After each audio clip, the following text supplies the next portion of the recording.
Comment tu choisis justement ce milieu de la bijouterie? À la base, Oui. en tout cas tu nous en as pas parlé avant, tu es dans la finance. Cette phase un peu d'expérimentation, en fait, où t'allais un peu là où étaient les clients pour aller chercher, ça a duré combien de temps ce moment-là? À Luxembourg, si vous voulez une autorisation de commerce pour de la fabrication, vous avez soit le précieux, soit la fantaisie qui s'appelle la fausse bijouterie. Et je pense qu'il faut savoir aussi mettre les priorités, on ne peut pas tout faire. Que chacun de nous, finalement, a de multiples possibilités qu'on ne va pas toujours exploiter. Et parfois, les choses, la vie fait que, ou les rencontres font que ça va se mettre en Donc, place. c'est très ta vision du Luxembourg sur l'entrepreneuriat au féminin. Je sais pas si ça se dit comme ça. Tu penses qu'on est en avance, en retard, on est comment et pourquoi? Que la gestion de trésorerie, c'est ce qu'il y a de plus important. Ouais. Pour un business, ça c'est souvent quelque chose qui tombe sur la tête des entrepreneurs.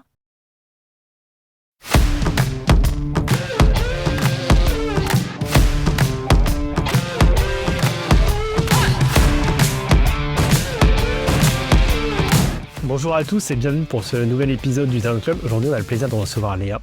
Comment tu vas Léa? Est-ce que tu as passé une bonne journée? Alors, c'était une journée très très chargée, beaucoup de choses, beaucoup de projets clients, beaucoup d'aventures. Et Positif? tout va bien.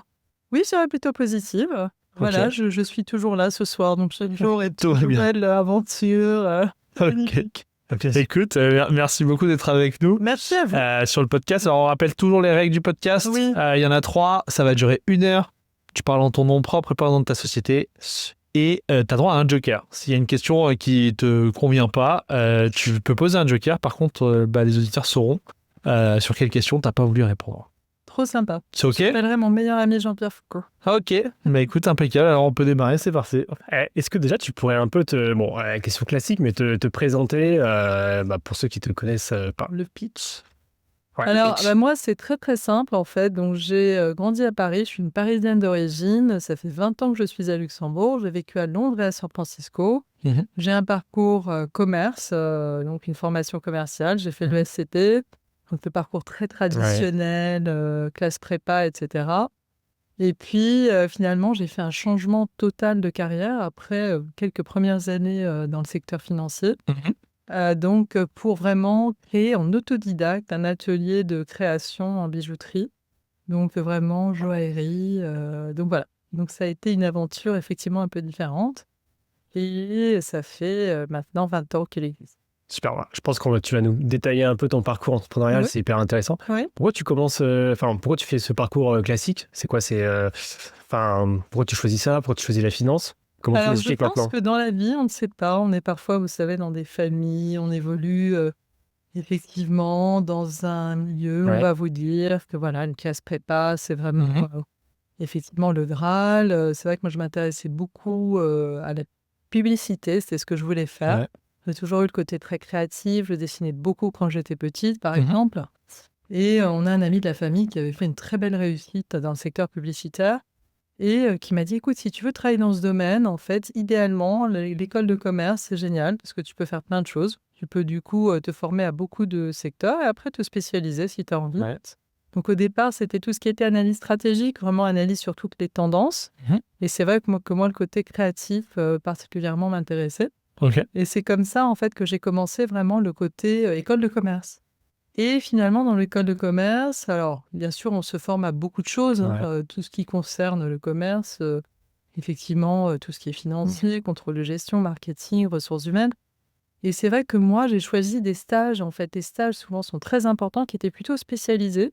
Donc, spécialisé marketing, par exemple, j'ai une grande expérience chez Lilly. Eli Lilly, le laboratoire sur le Prozac. Où j'ai toujours choisi vraiment effectivement des domaines assez spécifiques. Ouais. Et puis après, j'ai fait ma dernière année avec un accord d'échange à Stanford, donc il y a un MBA. Et du coup, ça a été aussi une découverte de l'Amérique et aussi un pas vers l'entrepreneuriat. OK. Et après, dans ton parcours, tu as choisi la finance, c'est ça? Alors, ça s'est fait un peu naturellement, mais c'était plutôt une partie créative et aussi dans la finance, la partie développement de produits. OK. Alors, j'ai pas travaillé dans la finance tout de suite. J'ai commencé d'abord dans le conseil. Ouais. Donc, j'ai travaillé chez Ernst & Young, par exemple, dans la Silicon Valley. J'ai travaillé dans une unité qui s'occupait des petites sociétés en très forte croissance dans la Silicon Valley. Donc, on a à quel moment là, juste pour qu'on... Alors, c'était dans les 95, 96, 97. Ok, donc t'es juste au moment en début, plus avant le .com. Vraiment, exactement. Donc, c'était vraiment les débuts de Netscape, etc. Et donc, ça a été une super expérience. J'ai reçu mon visa pour rester aux États-Unis. Et à ce moment-là, j'ai fait une rencontre qui a fait que mon chemin s'est plutôt orienté vers Londres. Et j'ai continué dans le conseil, en logistique. Et puis, à ce moment-là, j'ai fait effectivement un transfert de mes compétences vers le secteur plutôt financier. Donc, tout ce qui est fonds d'investissement. Et c'est ce qui m'a d'ailleurs amené à Luxembourg. Alors, dans la partie plutôt marketing, développement de produits. Donc, le développement de produits, ça peut être à la fois le développement de produits financiers. Voilà, produits financiers. Et puis également, par exemple, le développement de tout ce qui était direct dealing, donc tout ce qui était commerce en ligne, finalement, donc achat en ligne, rédemption en ligne, etc. Donc, je travaille pour des grandes sociétés. Et puis, il y a eu un moment, finalement, où il y a eu... j'ai eu l'opportunité de travailler pour une start-up, en fait, dans le secteur financier assurance, une grosse maison américaine. Et du coup, eux ont redéployé mon rôle vers un rôle, en fait, qui était plus dans les pays. Donc, j'étais passée d'un rôle plutôt de manager européen à un rôle plus local. Et du coup, mon rôle a un peu explosé. Et j'ai eu, à ce moment-là, la chance d'avoir du temps pour moi. Et c'est à ce moment-là, du coup, que j'ai commencé à penser à un projet plus personnel et que j'ai eu l'occasion de partir à Tahiti et de finalement me lancer dans la bijouterie. Tu avais déjà un peu réfléchi avant cette période-là à un peu l'entrepreneuriat? Typiquement, là, tu étais à Silicon Valley. Ça t'avait déjà un peu titillé? Complètement. En fait, moi, j'ai toujours été très fascinée par l'entrepreneuriat. Quand j'ai fait effectivement une recherche à l'ESCP, j'avais fait une recherche particulièrement sur le leadership, qu'est-ce qui fait finalement qu'une entreprise tient, etc. Et en fait, c'était un sujet qui très tôt était très important pour moi. À l'ESCP, j'étais aussi dans la junior entreprise, donc j'ai toujours eu ce côté très entrepreneurial. Donc toujours très intéressée justement par la création. Tu venais d'une famille d'entrepreneurs à la base ou... Alors, pas du tout. Donc j'ai des médecins, j'ai des médecins dans ma famille. T'es la première de la lignée. Ouais, exactement. Et c'est vrai que le métier de la bijouterie, c'est un métier en général de famille. C'est un peu c'était l'idée que je m'en faisais. Non, c'est vrai, mais tu as raison, parce que effectivement, très souvent, pour commencer dans ce métier, déjà, il faut des valeurs. Et si tu veux développer un atelier, c'est un investissement. Bien sûr. Donc, en fait, les valeurs, en plus, ont beaucoup pris depuis de nombreuses années. Donc, du coup, c'était très ardu, malgré tout, et très osé de se lancer en autodidacte. Comment tu choisis justement ce milieu de la bijouterie? À la base, en tout cas, tu nous en as pas parlé avant, tu es dans la finance. Comment t'es passionné de ça ou ça, t'as parlé de Tahiti, mais... Oui, exactement. Alors, ce qui se passe, c'est que mes parents, chaque année, allaient à Tahiti. Donc, ils partaient faire un voyage. Donc, à chaque fois, ils combinaient Canada, Tahiti, Brésil, Tahiti. Ils ont toujours adoré voyager, comme moi. Et en fait, ils m'ont rapporté de leur voyage des perles. Donc, à chaque fois, ils m'ont rapporté des bijoux, des perles, etc. Et ça m'a fascinée et j'adorais, en fait. Bon, j'ai toujours aimé le bijou, j'en ai toujours porté, en fait.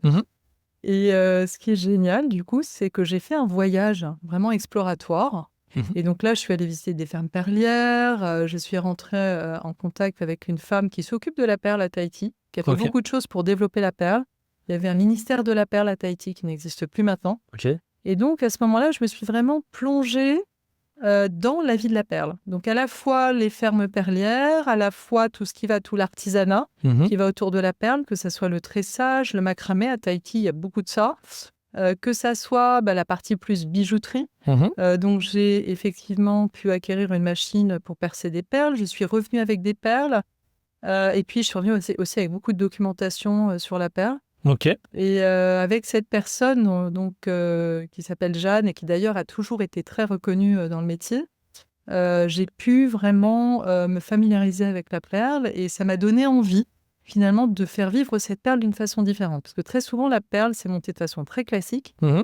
Et moi, j'avais envie justement de l'associer à d'autres matières. Vraiment, par exemple, alors à l'époque, je faisais plus ces bijoux-là qui étaient des bijoux du monde. Ça peut être du corail, de la turquoise.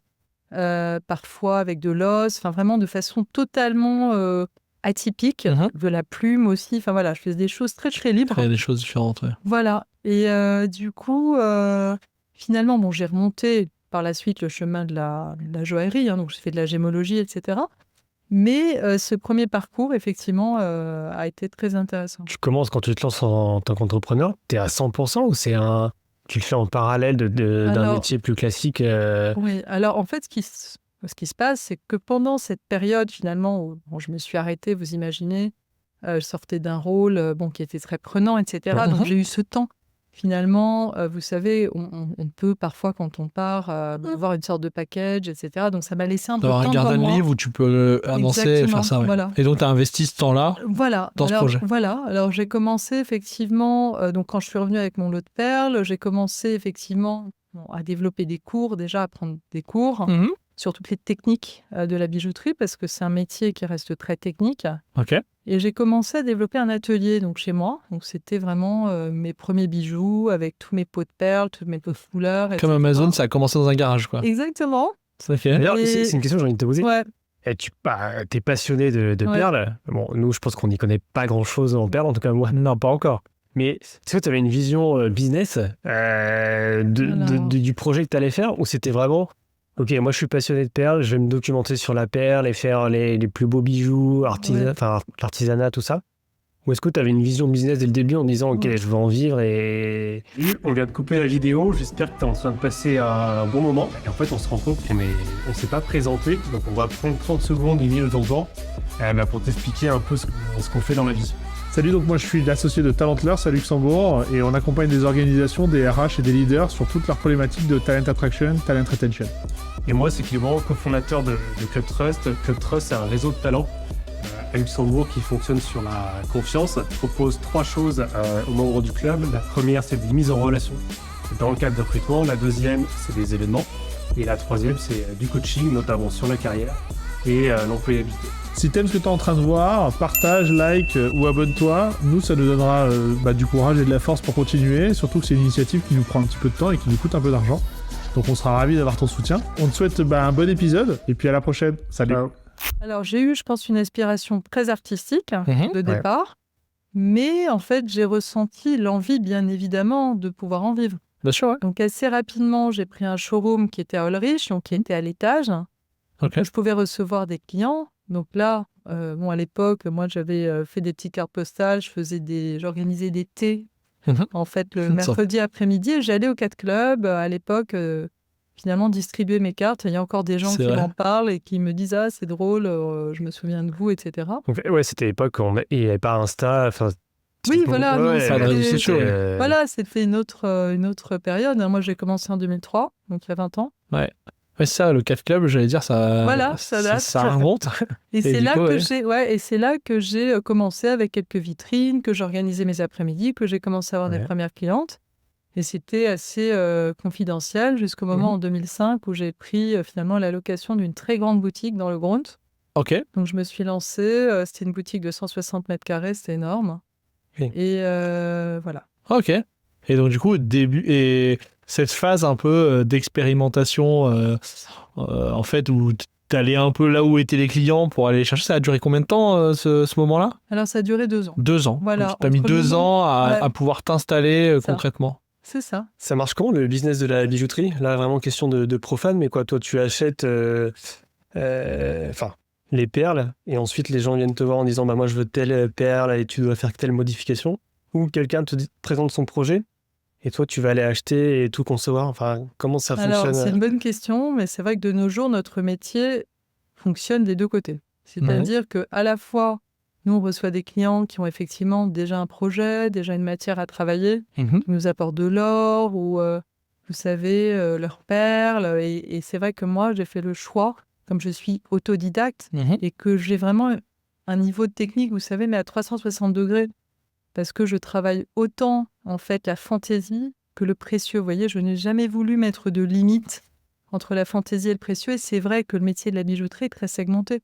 C'est vrai que, par exemple, à Luxembourg, si vous voulez une autorisation de commerce pour de la fabrication, vous avez soit le précieux, soit la fantaisie qui s'appelle la fausse bijouterie.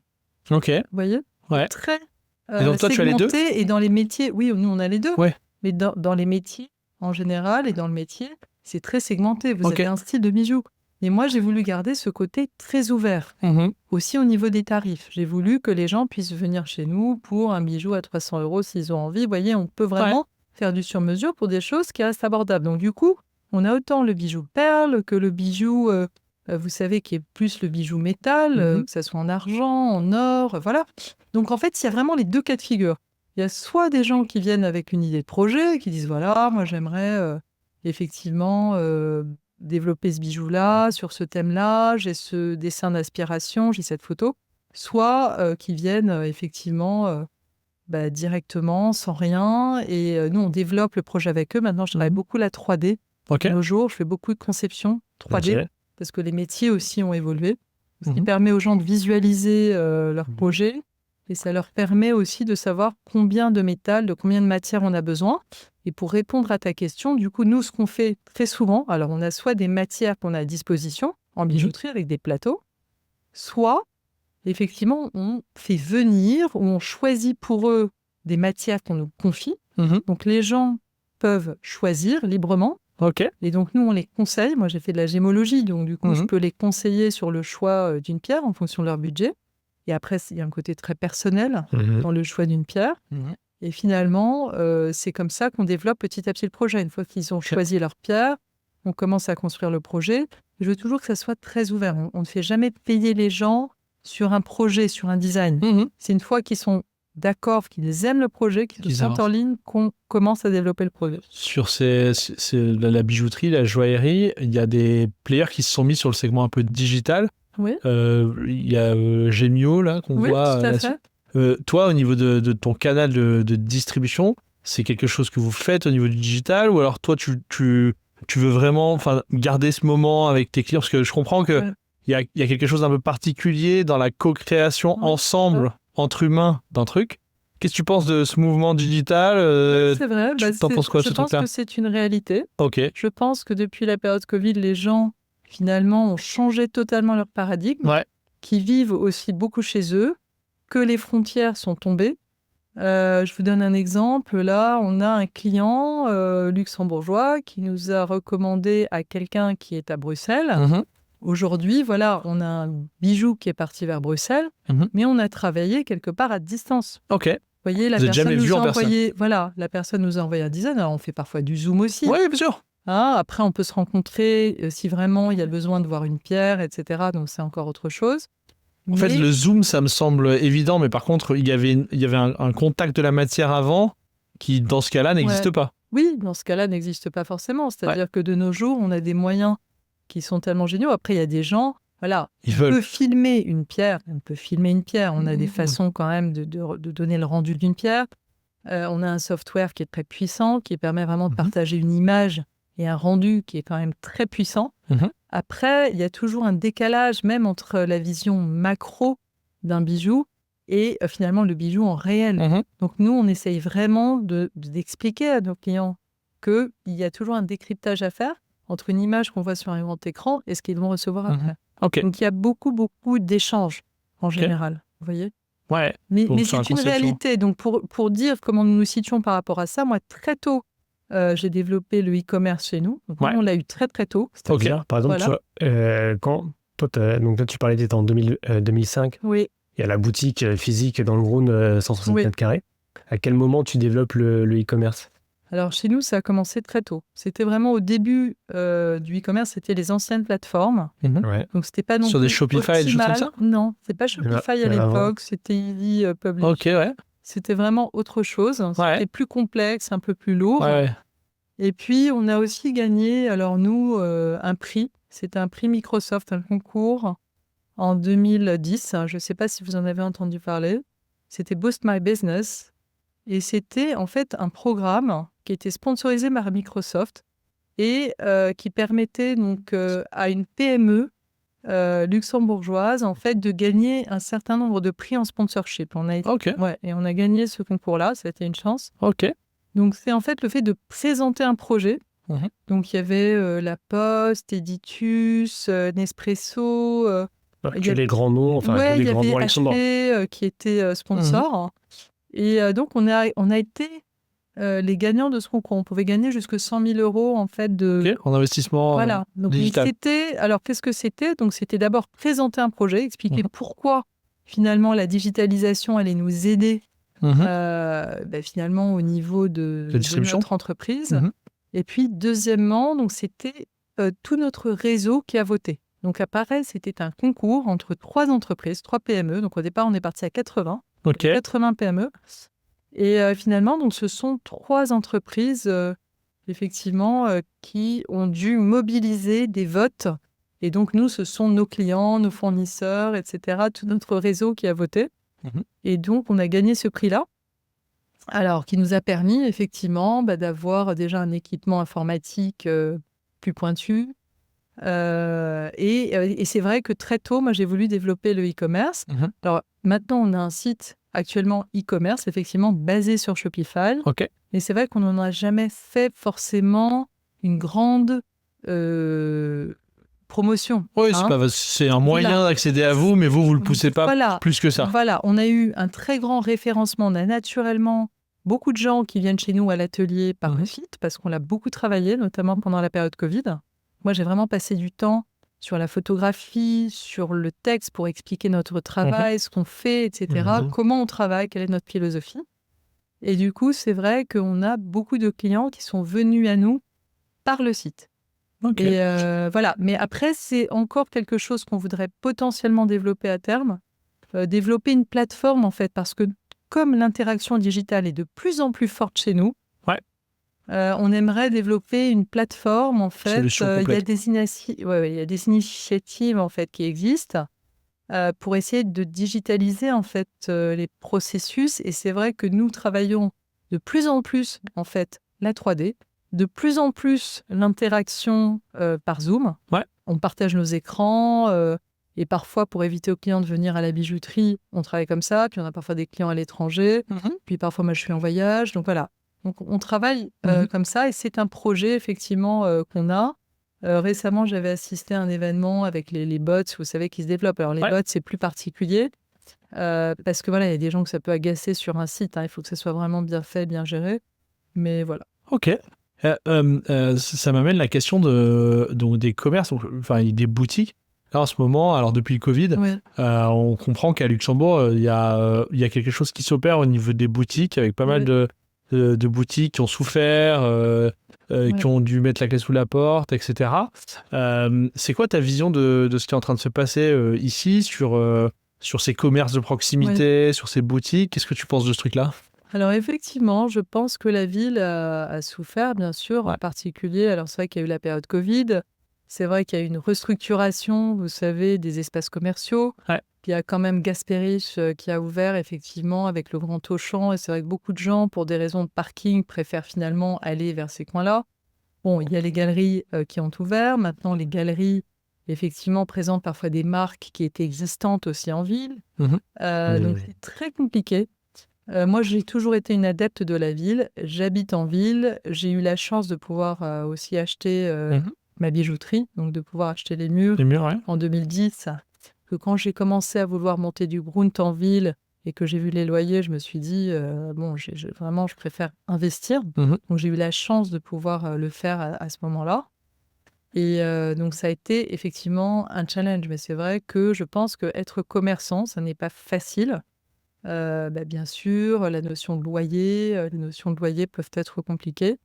Et donc, il y a un phénomène Après, moi, je garde toujours confiance dans la ville, en fait. Moi, je trouve que la ville a un côté charmant, un côté différent, un petit côté international.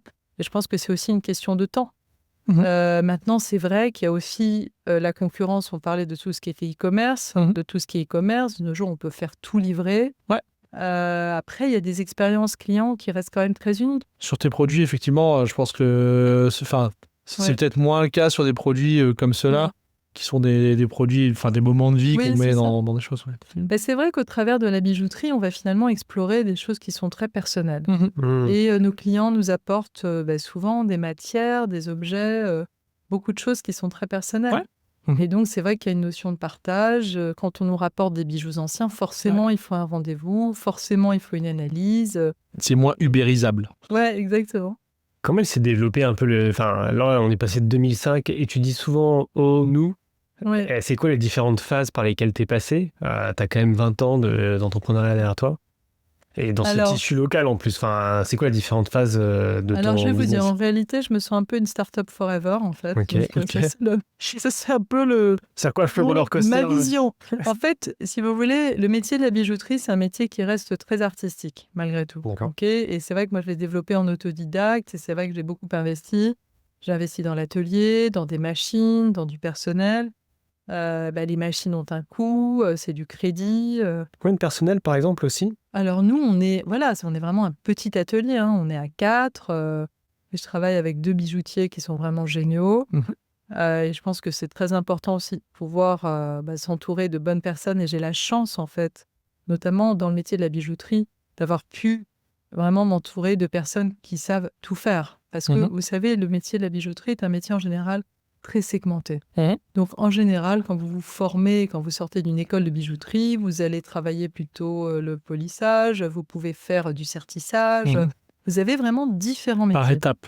Voilà. Et nous, en fait, comme on a un petit atelier, on a le côté un petit peu multitask. Donc, c'est comme on a notre bijouterie, finalement, qui est une petite bijouterie.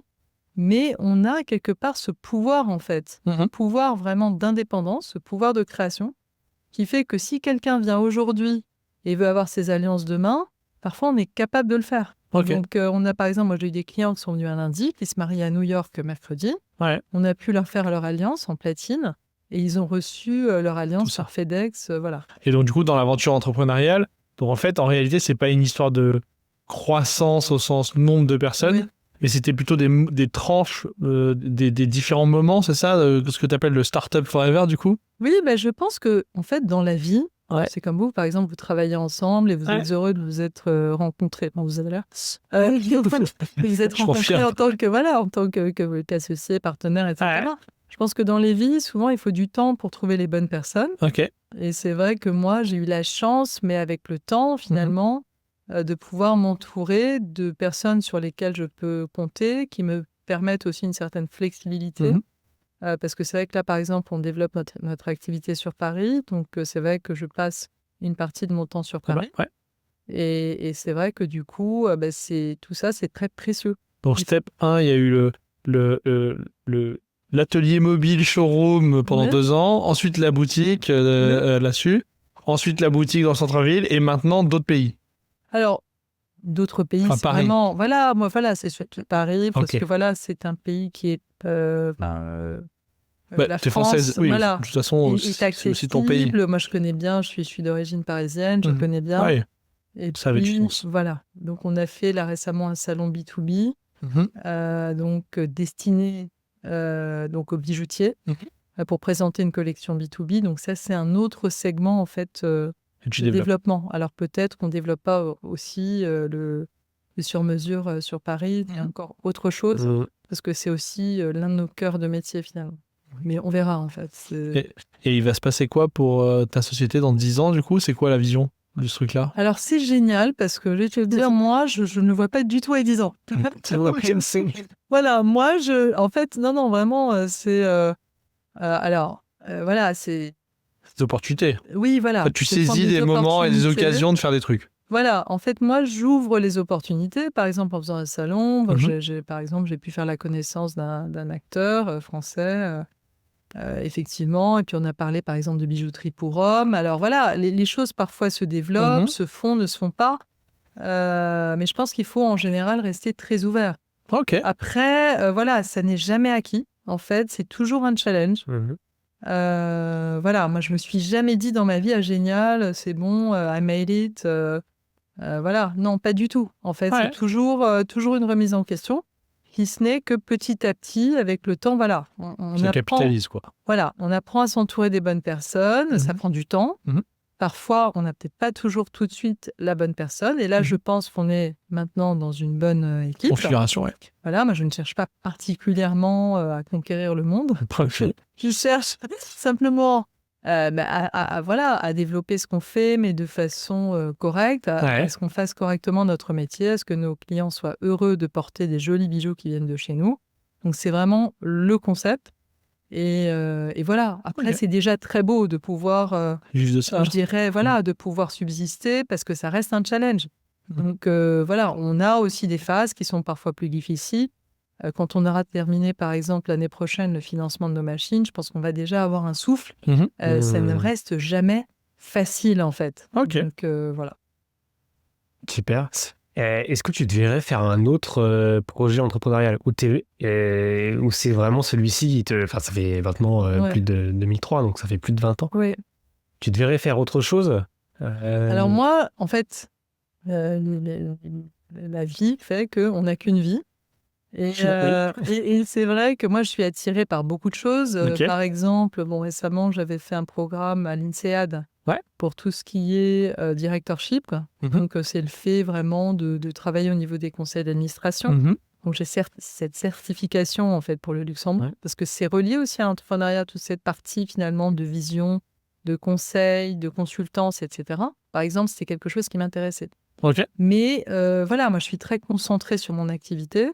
Et je pense qu'il faut savoir aussi mettre les priorités. On ne peut pas tout faire. Donc, Clément, je t'avais parlé de ce projet, finalement, qui est très différent, qui est musical. Donc, ça, c'est un autre type de projet que je suis en train de développer. C'est un projet passion aussi. Donc, voilà. Donc, c'est pour dire que, finalement, on peut, bien sûr, développer différentes possibilités. Je suis sûre que chacun de nous, finalement, a de multiples possibilités qu'on ne va pas toujours exploiter. Et parfois, les choses, la vie fait que, ou les rencontres font que ça va se mettre en place. C'est très à l'intuition. Toi, tu suis un peu comme ça. Voilà, je suis mon chemin, mais je suis très dans le to-do. Donc, c'est-à-dire que j'aurais pu, si vous voulez, me dire, OK, par exemple, j'adore la musique, j'adore la guitare, j'adore chanter, et j'en fais rien. Et je le garde comme un hobby, et voilà. Et moi, c'était la partie créative qui m'intéresse. Donc, c'était pas forcément le fait... en fait, de chanter ce qui a déjà été chanté, mais on peut le réinterpréter. Mais pour moi, c'était pas la même passion, le même plaisir. En fait, j'aime le côté très créatif, finalement. Donc, il rejoint la bijouterie. Et tu es impliqué aussi dans la vie locale. Tu sais, tu fais partie de la... Alors, j'arrive jamais à dire le sigle, mais Fédération des... Fédération des femmes chefs d'entreprise. Donc, effectivement... Je crois que tu es vice-présidente. Alors, non, ça a changé. Ok, donc, d'accord. Voilà. Moi, je suis en fait membre de cette fédération depuis 20 ans. Donc, j'étais vice-présidente pendant 2 ans. Même pendant 4 ans, en fait, ça a été un mandat renouvelé. Et donc là, il y a un nouveau conseil d'administration et j'ai démissionné, en fait, de mes fonctions. Donc, voilà. Donc, je ne suis plus dans le conseil d'administration. Et c'est quoi cette communauté ? Tu peux nous en parler, l'objectif de ce truc-là ? Et surtout, peut-être, plus que l'objectif, moi, ce qui m'intéresse, c'est qu'est-ce qui t'a poussé à toi à investir du temps, parce que j'imagine que ça prend du temps, dans ce genre d'écosystème. Alors, en fait, moi, ce qui m'a intéressée dans cette association, vraiment, ça a été le lien, déjà, que ça peut créer. Toute la partie plutôt réseau, mais sans que ça soit un réseau intéressé pour la partie commerciale. Pas du tout, parce que j'ai jamais pensé que j'allais vendre dans ce type d'association. Non, c'est vraiment le lien d'entraide, de soutien qui peut exister. Parce que parfois, les femmes peuvent avoir, au niveau de l'entrepreneuriat, une problématique. Quand elles ont une famille, il y a une problématique qui peut être propre à la femme. Ça peut être aussi, finalement, dans le financement de projet. Moi, j'ai vécu, quand j'ai voulu, effectivement, rénover ma bijouterie, quand j'ai acheté ma bijouterie, j'ai vécu la difficulté du financement quand on est indépendant, si on est femme seule. Donc, j'ai pu vivre cela. Et en fait, je pense que ce type de réseau peut aider aussi à donner confiance à des jeunes entrepreneuses. Et moi, j'ai rejoint ce réseau très tôt. Quand j'ai su que cette fédération existait et se créait, je l'ai rejoint en fait à sa création. C'était quand Alors, c'était à 20 ans. Donc, dès que tu es arrivé, tu as fait partie dès le début. Moi, j'en ai fait partie. Et en fait, c'est comme ça aussi que je me suis beaucoup intégrée à Luxembourg assez tôt. Je me suis mise dans un réseau associatif qui m'a permis effectivement de prendre des contacts, etc. Et c'est vrai que finalement, c'était toujours très, très sympathique et formateur, etc. Et le fait de travailler dans le conseil, c'était un petit peu différent. C'est un niveau d'implication différent, bien sûr. c'est de donner une impulsion qui soit différente. Et ça a été très chouette. C'était une bonne expérience. Ça s'est bien passé parce qu'on était un conseil qui s'entendait très bien et on a travaillé de façon très fluide et c'était assez agréable. Et je suis contente de l'avoir fait. Et là-dessus, ta vision du Luxembourg sur l'entrepreneuriat au féminin, je ne sais pas si ça se dit comme ça, Oui. Tu penses qu'on est en avance, en retard, on est comment et pourquoi? Alors moi, je pense qu'il y a beaucoup de choses qui se font. Il y a beaucoup d'initiatives. Je pense qu'il y a un soutien général, en fait, pour beaucoup de choses. Il y a beaucoup d'associations. Donc, il y a bien sûr la fédération, qui est une fédération professionnelle, qui avait aussi un rôle. En fait, elle avait été créée à l'époque par le ministère de l'égalité des chances, en tout cas avec le lien du ministère. Et c'est vrai qu'il y a beaucoup d'associations qui existent, que ce soit The Network, que ce soit Women in Business. Alors, c'est Women in Business, c'est pas l'entrepreneuriat. De ce genre de réseau ou Alors, j'étais pas... Oui. Par exemple, moi, je suis membre de The Network, mais qui est encore différent. C'est pas l'entrepreneuriat pur. Je suis membre aussi de Féminin Pluriel. Je suis membre, de pas mal d'associations. Maintenant que je développe un projet sur Paris, je me suis un petit peu retirée de cette vie associative. Parce qu'encore une fois, il faut savoir mettre ses priorités. Ne pas tout faire. Et donc là-dessus, tu dis, à Luxembourg, on a beaucoup de players, on a beaucoup d'associations, c'est ça et globalement, dans les faits, tu trouves qu'on est dans un endroit où c'est plus facile d'entreprendre quand tu es une femme que dans d'autres pays. Enfin, c'est quoi ton feeling là-dessus? Alors, je pense que les moyens sont malgré tout donnés. Je pense que l'entrepreneuriat, en général, reste très difficile. L'entrepreneuriat, c'est quelque chose d'ardu. Et voilà. Et donc, je pense que souvent, beaucoup de barrières, en fait, à l'entrepreneuriat pour les femmes résident dans la vie de famille, en fait. Je pense que souvent, ça peut être complexe. Alors moi, j'ai toujours pensé que le fait d'être indépendante, finalement, assez tôt, m'a donné beaucoup de flexibilité vis-à-vis de mes enfants. La réalité, c'est que ça n'a pas été parfait. La réalité, c'est que j'ai souvent eu mes enfants avec moi à la bijouterie, que finalement, pour eux, ça n'a pas non plus été facile parce que j'étais là sans être là. Moi, par exemple, quand j'ai eu mon 3e fils, finalement, je l'ai pris très tôt avec moi. J'ai pas forcément pris de congé. Enfin, j'étais tellement dans ma vie d'entrepreneuse que très tôt, finalement, et en fait, maintenant, tout ça, je le vois avec le recul. C'est-à-dire que très tôt, j'ai repris ma vie professionnelle. Et puis même, pareil, je suis allée finalement à l'hôpital quand je sentais mes contractions. En fait, c'est pour dire que j'ai pas forcément pris de congé, etc. Voilà, mais je n'ai peut-être pas mesuré tout ça. Peut-être que si les choses étaient à refaire, je le referais différemment. Parce que c'était peut-être pas non plus idéal. Mais voilà, ça m'a quand même donné une certaine flexibilité. Ça m'a quand même permis d'avoir ma famille, de faire beaucoup de choses, de développer beaucoup de choses. Et donc voilà.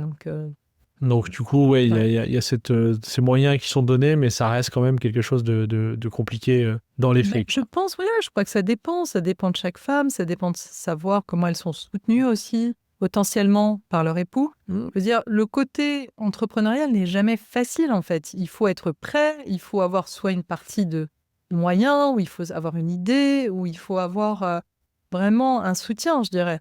Et ça n'est pas toujours facile, en fait. Et c'est fait que moi, je me suis lancée, j'étais encore mariée. Mon ex-mari était un entrepreneur également, donc ça a été aussi complexe d'avoir une vie doublement entrepreneuriale. Voilà, il y a des personnes peut-être, ou des structures familiales qui sont peut-être plus propices, mais il faut savoir que l'entrepreneuriat va toujours prendre, en fait, quelque part, sur une vie de famille, en fait, sur le temps de la vie de famille. En fait, ça reste complexe. Donc voilà, après, il faut rester toujours optimiste et je pense que les choses évoluent positivement. Je pense qu'il y a beaucoup de choses qui sont faites, beaucoup d'initiatives qui sont prises et je pense qu'il faut rester très positive. Au niveau de l'ADEME, il y a beaucoup d'initiatives pour des gens qui veulent créer leur activité. Donc voilà. C'est pas toi qui l'as dit, ta devise « Aide-toi et le ciel t'aidera ». Exactement, bravo. Alors voilà, tu l'avais repéré, cette devise, mais c'est vrai. Mais oui, parce que je viens, moi, d'une famille, en fait. Alors ça, c'est très complexe. Je pense qu'on a ça aussi, vous savez, un petit peu dans les gènes, en fait, ou dans la mémoire familiale, du travail, en fait. Moi, je viens d'une famille, on a été éduqués au travail, à la dure. À la dure. Donc moi, j'étais l'aînée Et puis, j'ai des parents qui eux-mêmes ont été éduqués à la dure. Donc, en fait, c'est une famille qui est juive, donc immigrée en France après la guerre, et donc qui n'avait rien. Et qui, de rien, a créé beaucoup de choses. Donc, je viens un petit peu de ça. Et voilà, après, je pense qu'il faut toujours avoir la passion de ce qu'on fait. Et je pense qu'il faut aimer ce qu'on fait. Je sais que moi, ça m'a beaucoup poussé en fait, vers l'avant. Ça m'a beaucoup permis de me développer, mais ça a toujours été un côté passion, en fait, finalement. Toi, tu consommes justement du contenu entrepreneuriat, si tu veux. Tu t'intéresses à d'autres business. Tu es plus une passionnée de ce que tu fais, ou tu vas t'intéresser à d'autres Je suis business. très intéressée par ce que font d'autres business. Non, je suis très intéressée par l'entrepreneuriat. Ça peut m'arriver d'aller à des sessions de pitch. Ouais. Moi, j'aime beaucoup, en fait, notamment toute la partie start-up. Je me suis intéressée au business angeling, mais bon, voilà, moi, j'ai plutôt investi dans ma société. Tout ce qui est mentoring aussi. Donc, non, c'est vraiment des choses que je trouve passionnantes. Et je suis régulièrement dans des cercles entrepreneuriaux et c'est quelque chose que je développe maintenant sur Paris. Je l'ai fait beaucoup ici sur le Luxembourg. Maintenant, je sais que je suis en partie sur Paris. Donc, c'est aussi finalement un point de départ. Alors, et ça n'est pas forcément l'entrepreneuriat au féminin. Donc, c'est l'entrepreneuriat en général que je trouve passionnant. Je trouve ça génial de voir comment, tu te souviens, quand on s'est rencontrés, Clément, tu m'as expliqué effectivement comment vous travaillez, etc. Je trouve ça très intéressant, effectivement, de voir comment une idée, finalement, peut être menée, peut être implémentée, peut se mettre en place, en fait. Est-ce que toi-même, tu as eu des modèles qui t'ont inspiré pendant ces 20 ans? Alors, c'est très intéressant parce que, effectivement, moi, je vous parlais de quelqu'un dans la publicité qui a très bien réussi. Bon, il n'avait pas sa propre agence, il était associé. Donc, lui, au départ, m'a inspiré vers ce métier. Mais finalement, dans ma famille, je veux dire, mon frère, ma sœur ont eu des métiers qui, au départ, étaient très, très corporate. Et puis, mon frère et ma sœur, maintenant, alors, ils ont aussi une formation un petit peu comme moi, vous savez, école de commerce, etc. Et puis là, ma sœur là, est en train de faire une conversion pour tout ce qui est psychologie à l'âge de 42 ans. Donc, elle reprend ses études. J'ai un frère là, qui se lance en indépendant. Et quand j'en ai parlé à ma sœur, elle m'a dit « Mais Léa, tu te rends pas compte ?» En fait, moi, j'avais l'impression toujours d'être le vilain petit canard. Vous savez, la personne, alors ni qui reste forcément mariée, ni qui, voyez... qui avait commencé une bonne carrière, mais dommage, elle a tout foutu en l'air. Exactement.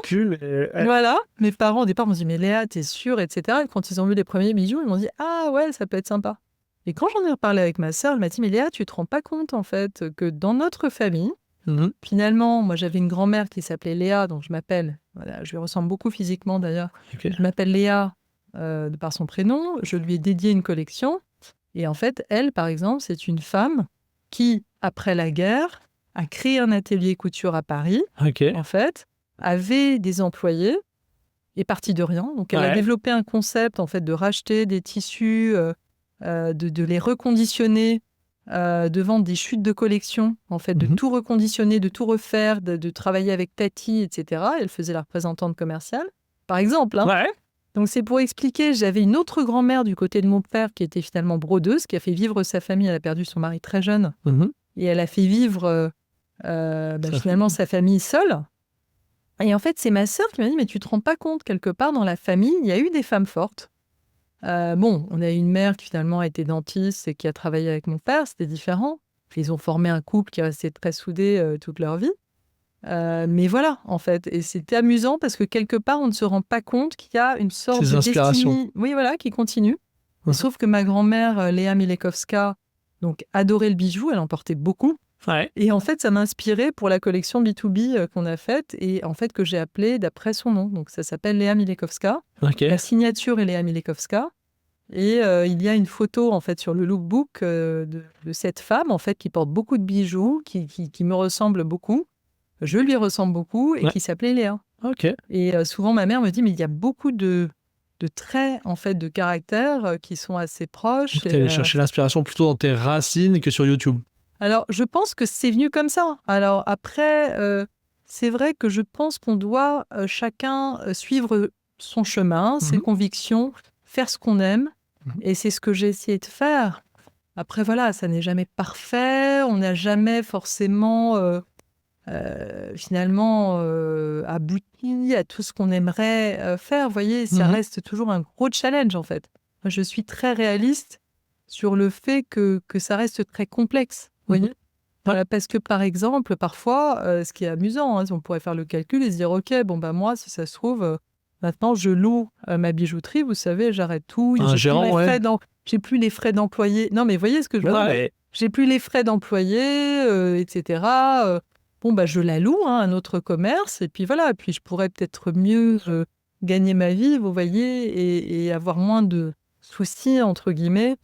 Et en fait, bon, on garde quand même toujours la passion, et puis on est heureux aussi de travailler avec les gens avec qui on travaille, et on a envie de continuer.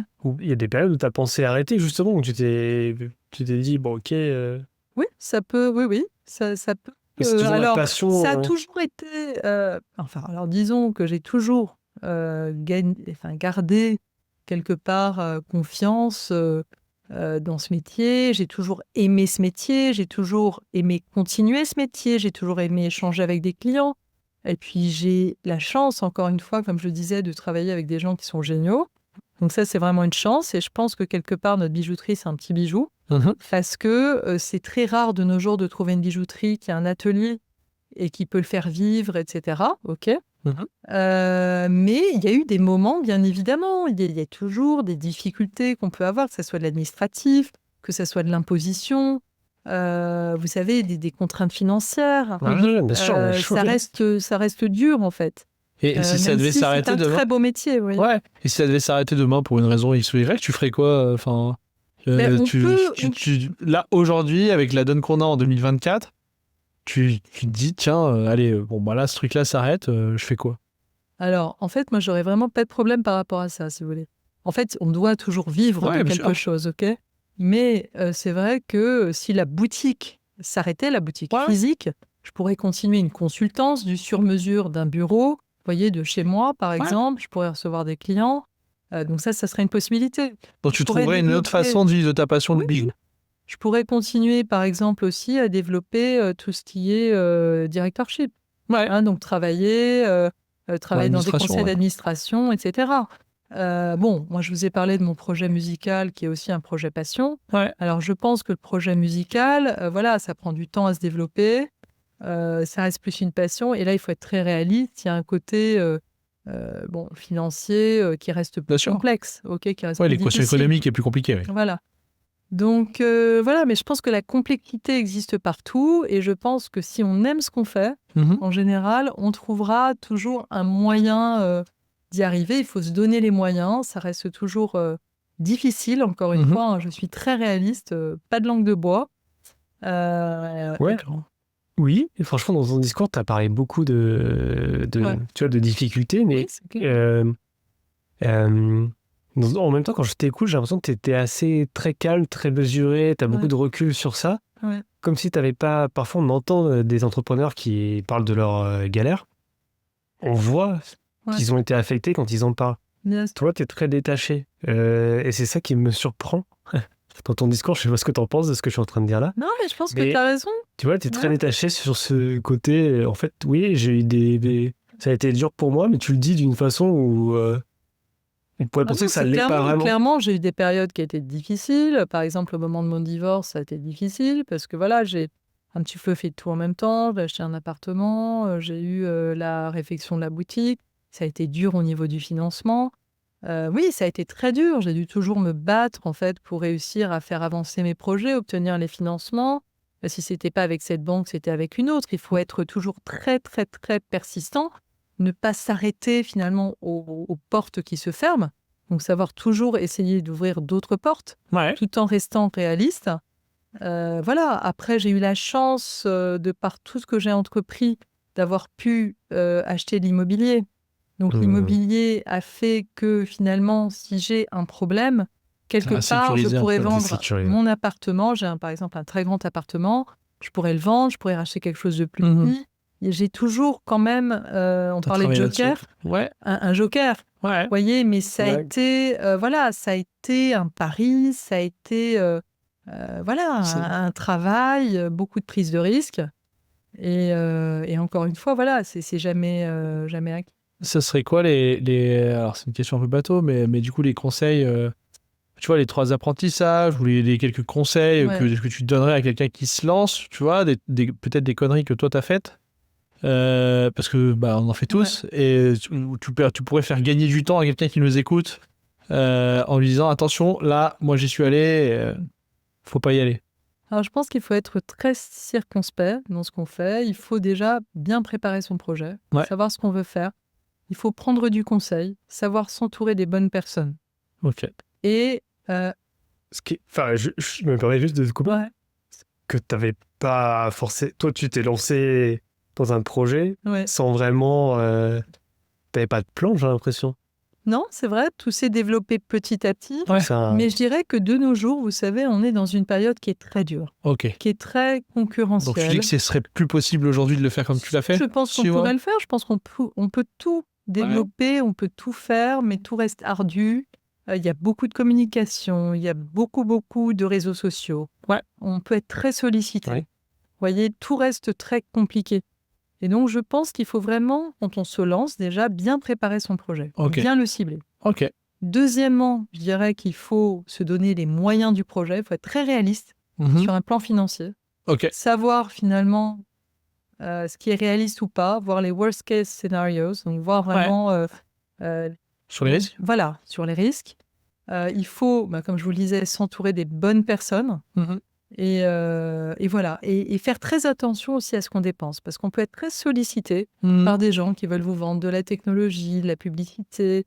Et il faut savoir, en fait, être très ciblé, en fait, et voir vraiment ce qui peut être intéressant, parce quand on a un capital, on a beaucoup de moyens, en fait, de le dépenser, et ça va très vite. Il y a quelque chose dans le fait que quand les comptes sont pleins, on a une propension à dépenser ou à parier plus vite sur des trucs qu'on n'aurait pas fait si on avait été short. En fait, je vais vous dire, mon grand conseil, ça serait la trésor.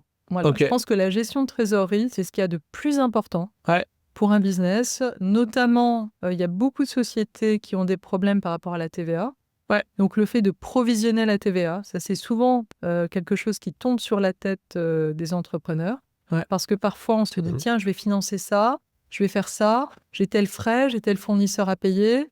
Et ça crée un danger. Et alors là, si on n'a pas forcément les rentrées, vous savez, comme nous, par exemple, qui avons des projets qui peuvent être très artistiques, on peut avoir des périodes qui marchent peut-être moins que d'autres. Vous voyez, on peut finalement être dans une situation difficile. Même dans un business qui marche, se retrouver dans des situations difficiles. Je pense. Alors, le business qui marche, on aura toujours des clients, etc. Économiquement, ça marche, mais en trésor, ça marche plus. Voilà, il faut savoir, en fait, le prévoir, le provisionner, avoir une bonne fiduciaire, ça reste très, très complexe, en fait. Donc, j'ai à donner vraiment un conseil, je pense que ça serait ça. Cash is king.